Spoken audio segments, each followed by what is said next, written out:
Hello class 9th में आज हम अपना नया टॉपिक चैप्टर नंबर 10 9 हमारे कोर्स में नहीं है, 9 हम छोड़ देंगे। तो चैप्टर नंबर 10 वर्थ सर्किल जिसे बोलते हैं उसका आज हम बेसिक पढ़ेंगे, एक्सरसाइज नहीं बेसिक पढ़ेंगे। वर्थ क्या है, सर्किल जिसे बोलते हैं, सर्किल होता क्या है कि इसे आप ध्यान से सुनेंगे और फिर कॉपी पर लिखेंगे।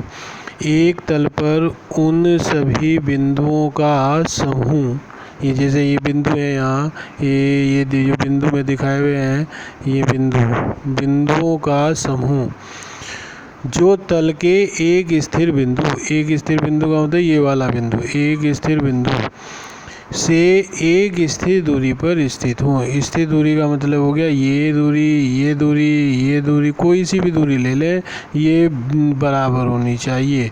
ठीक, स्थिर बिंदु से दूरी पर स्थित हो तो वो क्या कहलाता है, वर्त कहलाता है।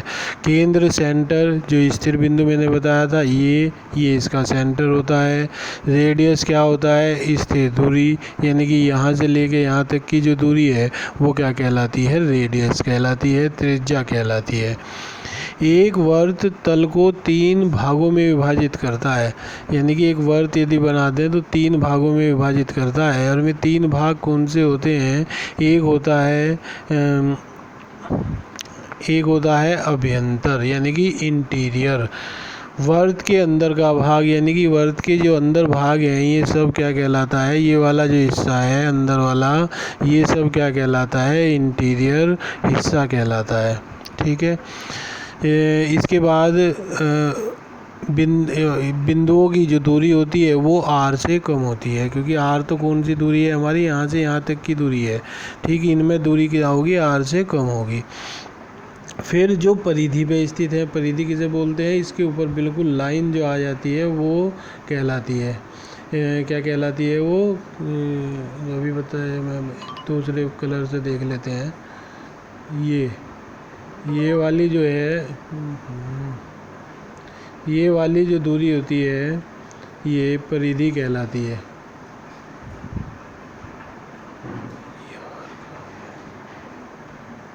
ये जो दूरी है ये इसके ऊपर, बिल्कुल इसके ऊपर जो है ये परिधि कहलाती है। इसके ऊपर जो बिंदु होंगे वो सब परिधि पे स्थित होंगे। तीसरा भाग होता है बहिर्भाग, एक्सटीरियर भाग। एक्सटीरियर भाग यानी कि जो बाहर का हिस्सा होता है वो सब एक्सटीरियर पार्ट कहलाता है। ठीक है, फिर होती है क्रोड, जिह्वा जिसे बोलते हैं हम।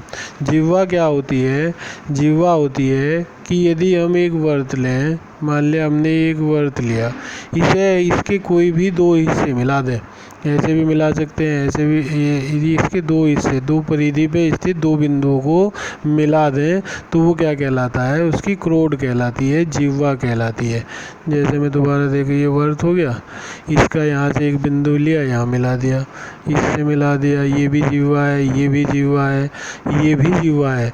ये अगर केंद्र से होके जा रही है तो व्यास कहलाती है।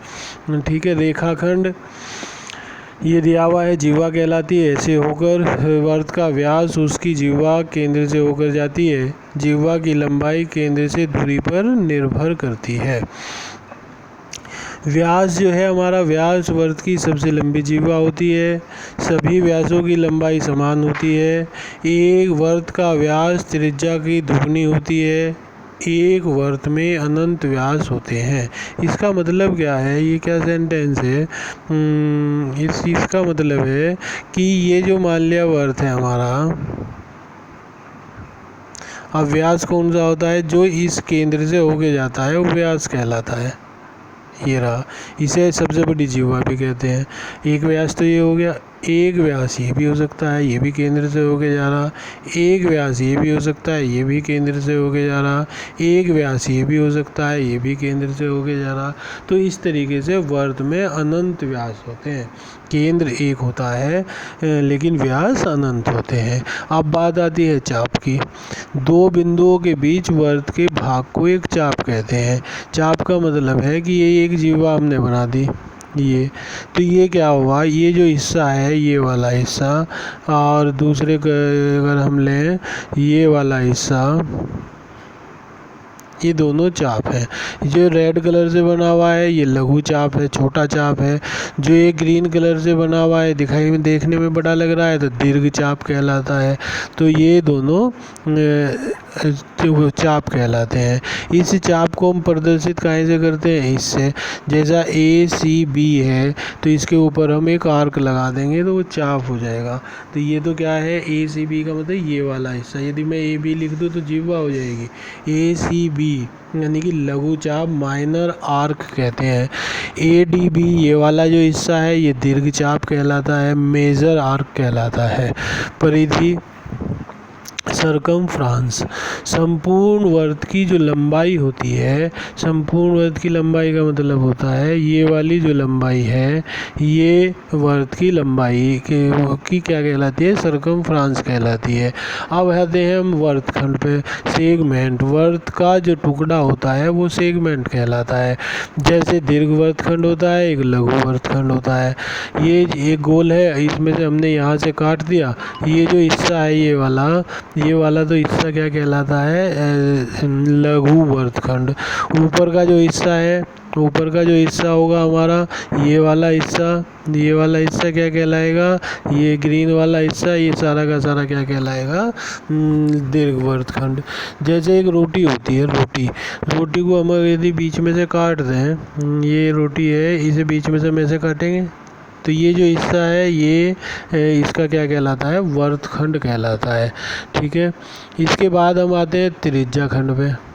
केंद्र त्रिज्या खंड क्या होता है, सेक्टर जिसे हम बोलते हैं। सेक्टर ऐसा होता है, सेक्टर का मतलब होता है, सेक्टर में कटाई कैसे होती है, जैसे बर्थडे में, जन्मदिन पे हम केक काटते हैं, ये रखा होता है कि केक कैसे काटते हैं, हम ऐसे काटते हैं। ठीक है, ऐसे काटते हैं, चाकू से उठा के उसे खा लेते हैं। अब तो फैशन चल रहा है उसे मुंह पे लगा लेते हैं। ठीक है, लेकिन मुंह पे लगाना नहीं चाहिए, खाने की चीज़ है, खाने के काम आनी चाहिए। ठीक है, तो ये क्या हिस्सा होता है, ये कहलाता है त्रिज्या खंड। ये रोटी को जब हम काटते हैं, रोटी को में से काटते हैं, ये कहलाता है वर्तखंड, ये कहलाता है त्रिज्या खंड। केंद्र को एक चाप के सिरों से मिलाने वाली त्रिज्याओं एवं चाप के बीच का क्षेत्र को ये त्रिज्या खंड कहते हैं। ठीक है, इसमें भी दो होते हैं, एक ये हो गया, एक ये वाला हो गया। ये तो लघु हो गया ग्रीन वाला तो, और ये रेड वाला क्या हो गया, ये हो गया दीर्घ त्रिज्या खंड। त्रिज्या खंड और वर्तखंड समझ में आ गया होगा।